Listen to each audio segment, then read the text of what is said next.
Hi, Hi. Clarence. Come on. Hey, Hannah, how are you? Chilling. Excellent. Glad to hear it. So, I've seen 6 episodes of season two, and without going into spoilers and territory, Ava obviously goes through a lot through this season so far. When you started sitting down looking at these scripts, what was your reaction to some of the things that they're thrusting upon you? I will tell you, Clarence, shock, awe, surprise. Yeah. There are a couple things that made me cry, a couple things that I rejoiced over. Episode 4 specifically, if you know what I'm talking about. And it was uh, it was really all of their scripts have always surprised me, and they're so flawlessly weaving a gorgeous web that has no seams and is like so narratively enriching and perfect and wonderful.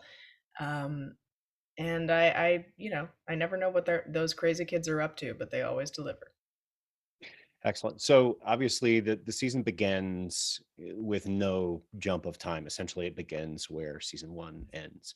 But how have you changed as an actress since last we saw Ava? Mhm. Well, I certainly felt like season one. I was just kind of it was all so new, and I was just trying to get through it and do a good job. And now I feel like just sort of I mean, again, you know, always want to do a good job, but um, this season was more about like diving into nuance, and I think they gave me more like material with a lot more of emotional twists and turns, which was a Mhm. fun challenge. So there was just more to do, and it was really fun, getting to do it. Absolutely. You also get to explore a lot more of Ava's personal life, her sexuality in this season than over season one. Was that something you were excited to do? Yeah, absolutely. I think it's a certainly, an important part of her character and sort of any person's life. And so I thought it made perfect sense and was certainly important. Absolutely. So one of the things that is really interesting in the relationship between Ava and Deborah is that Ava continues to push Deborah down this path of like this confessional comedy, which Deborah is obviously very uncomfortable with from season one, and she continues to work through it in season two. Why do you think that is? Why do you think that that is such a connection that Ava forces her to make?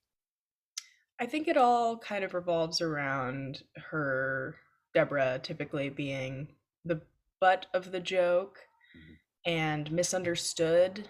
And for most of her life, she has just kind of blown past it and gone, what other people think of me is none of my business, and I'm just going to work and I'll use this to my advantage. And Ava kind of sees value in her truth and setting the record straight, because there's a lot of her life that is seen completely differently from how it actually is. Mhm.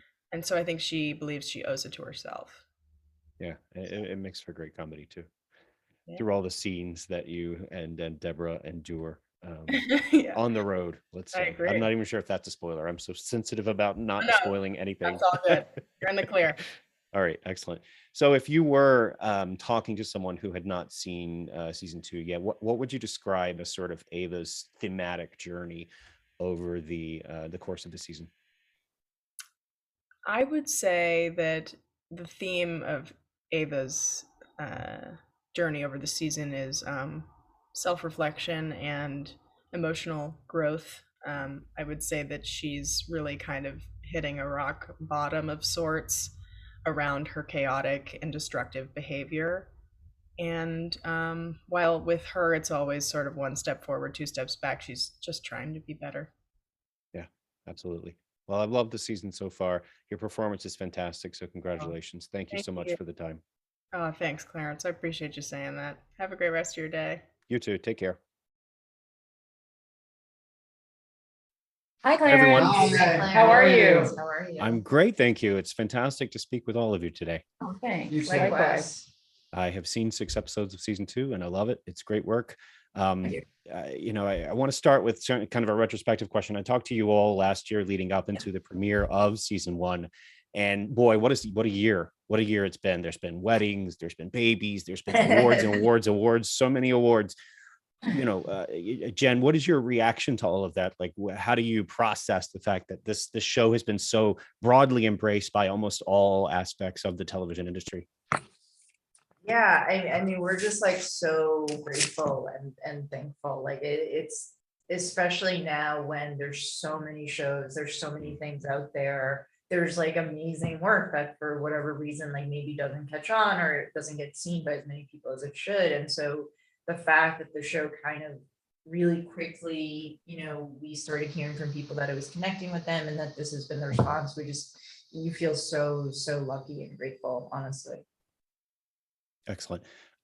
So Paul, I have And for to the ask wedding you. and the baby. Yes, absolutely. And by the way, So happy congratulations and to both of you for the baby. wedding and the baby. That's Thank fantastic you. news. Thank you. She married Um, us. Did you know that? Yeah.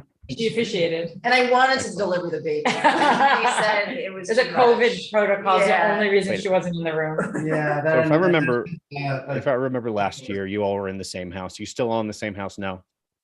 Yes, Yeah, we're we're in the all- same place. yeah, Yeah. we're in our house. I'm looking at them. Oh. As I looked at We season haven't 2, Paul, changed. That's the actually the thing. Right? We haven't We're the changed. same. But It I think hasn't you're gone right, to our you're the same. heads. Sorry. as I looked at season 2, Paul, one of the things that I loved the most about it was all of the things that you as writers put Hannah through as Ava. There's just, I have to ask, what did she do to deserve all of these horrible, wonderful things that happened to her over this season? You know what she did? She was really fantastic actor in season 1. We were like, this girl. I mean, Hannah is such a special person off camera, and she is such a good actor. And it's remarkable to us still to this day that she hadn't acted before this role. And so because of that, we felt like we really could write more specifically to her voice and also challenge her to do bigger, bolder things. I mean, she has so many emotional moments and so many super funny moments. I honestly think she's better in both regards this season. And across the board, I think all of our ensemble, because we were able to write more specifically to them and hopefully evolve and deepen what their characters do on the show, I really think everybody's even better this year. We're really, really excited for people to see it.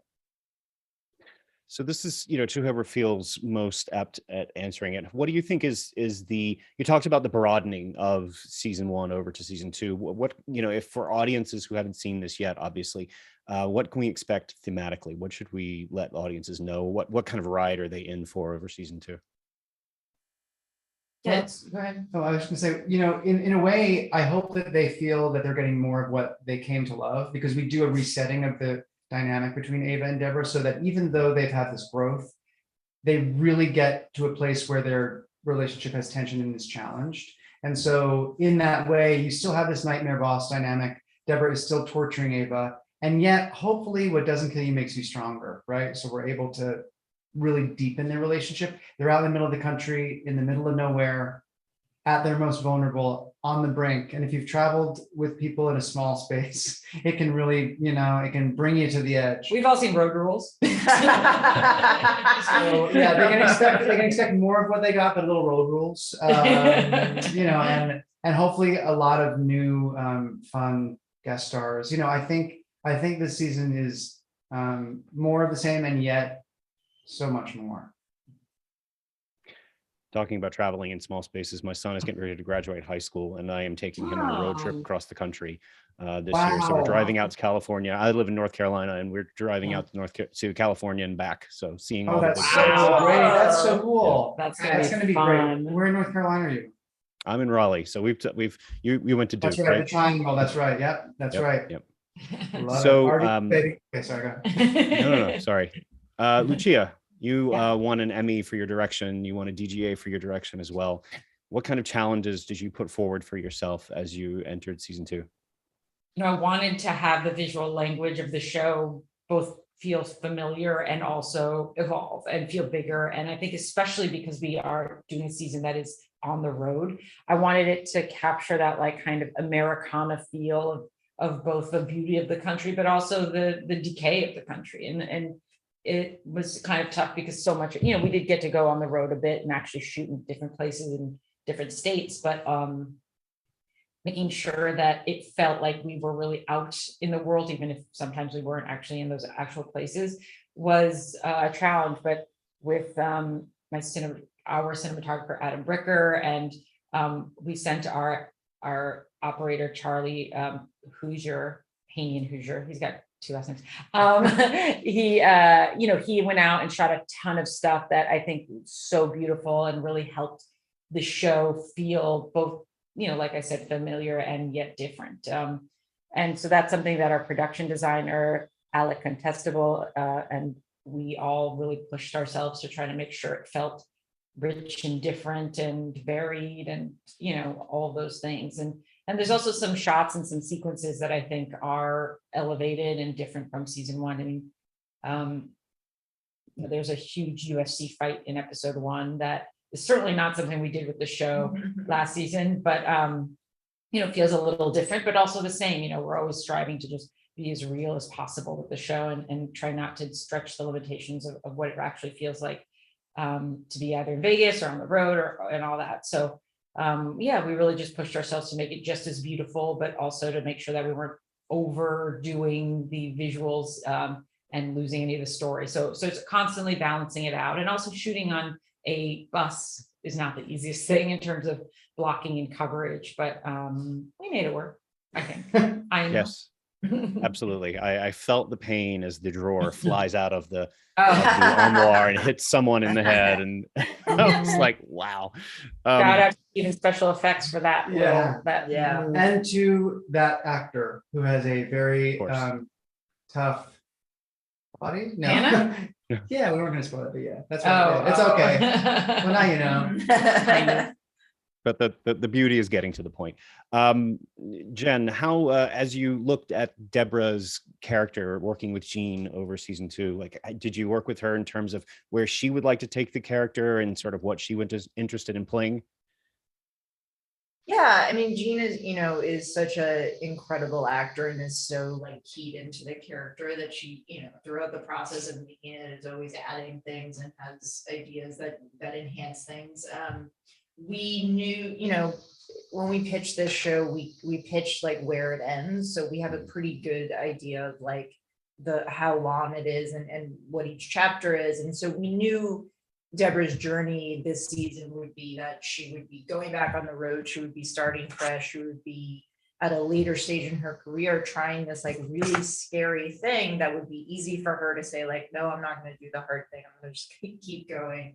But she was going to take on this challenge. And so, the beauty of Jean, of so many different parts of her, but she can play so many different things. So she to put her in her kind of lowest of lows that we've seen her, I think, in the series so far, that she's tackling this new creative endeavor while at the same time someone so close to her has betrayed her in a personal way, not to spoil something, but there's just so much that Deborah is dealing with and she's at such a low, and Jean just is able to play that so wonderfully and also still be funny in comedic moments. And so, it was really just going into season 2, we knew that Jean is just this can't say enough how good Jean Smart is, and so we knew she could play anything that we gave her, and so we were just excited to have Deborah go on that journey and fight back, so to speak, on this tour. You heard it here first. Jean Smart is Jean Smart is amazing. One of my favorite moments, I'm not going to spoil anything, but one of my favorite moments involves her and someone she teaches how to swim or to float. Oh my gosh. Beautiful, tiny moment. Very short, but just so poignant and perfect between those two characters. We love that scene too. And that's something we've been actually toying with for a while. That was we talked about it season 1. Yeah, we talked about it. It almost happened season 1, and and I can't swim, so I'm waiting for someone to do that. I was about to say, and I can't spoil who in this room can't swim. But she kind of can, kind of. I can't float. I need my Deborah. I gotta tell you something. I was a lifeguard. That's on I got him. her back. I got her back. Yeah. There we go. She doesn't Perfect. swim without him. No cruises, no cruises. All right. Oh, Well, thank you so much all for the time. This was fantastic. Thank and you. great Thanks to so see you. much. So nice Thanks to for all see your you. support. Hey, have a great road trip with your son. Oh, yeah. Yeah, have a Thank great you. That's gonna be really Yeah, fun. enjoy it. Enjoy it. Looking Where's your- forward to it. All right. care. Bye. See ya. Bye.